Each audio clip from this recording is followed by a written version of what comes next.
नमस्कार. आजच्या व्हिडिओमध्ये आपण बटाट्याचा झणझणीत रस्सा कसा करायचा ते बघणार आहोत. चला तर मग व्हिडिओला सुरुवात करूयात.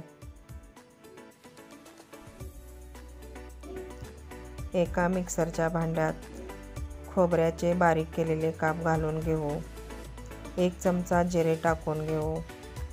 20 ते 25 लसणाच्या पाकळ्या व 4 आल्याचे तुकडे घालून घ्यायचे आहेत. बारीक चिरलेली कोथिंबीर घालून घेऊ. आता हे मिक्सरला बारीक करून घ्यायचे आहे. आपले वाटण तयार आहे. हे आता एका वाटीत काढून घेऊ. गॅसवर कढई ठेवू. कढईमध्ये 1.5 पळी तेल घालून घेऊ.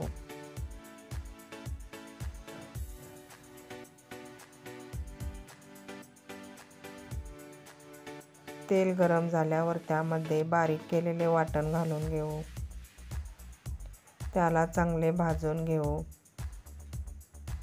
आपले वाटण भाजून झालेले आहे. त्यामध्ये बारीक चिरलेले टोमॅटो घालून घेऊ.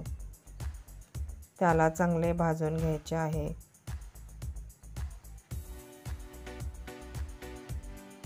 आता यामध्ये पाऊण चमचा हळद घालून घेऊ. त्याला चांगले मिक्स करून घेऊ. यामध्ये 1 पळी लाल तिखट घालून घेऊ. लाल तिखट तुमच्या आवडीनुसार कमी जास्त करू शकता. आता याला चांगले परतून घेऊ.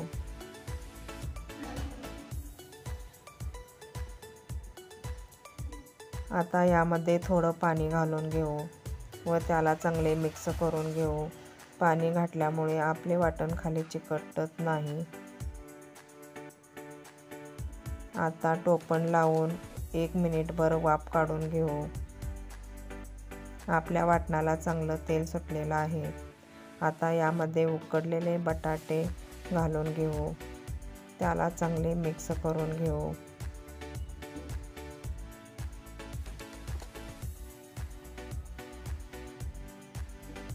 यामध्ये 1 वाटी शेंगदाणा कूट घालून घेऊ. त्याला चांगले मिक्स करून घ्यायचे आहे. आता यामध्ये गरम पाणी घालून घ्यायचे आहे. आपल्याला जेवढा रस्सा हवा आहे तेवढे गरम पाणी घालून घ्यायचे आहे. त्याला चांगले मिक्स करून घेऊ. चवीनुसार मीठ टाकून घ्यायचे आहे. आता रश्श्याला चांगली उकळी काढून घ्यायची आहे. आपला दाटसर रस्सा तयार आहे. बटाट्याचा झणझणीत रस्सा तयार आहे.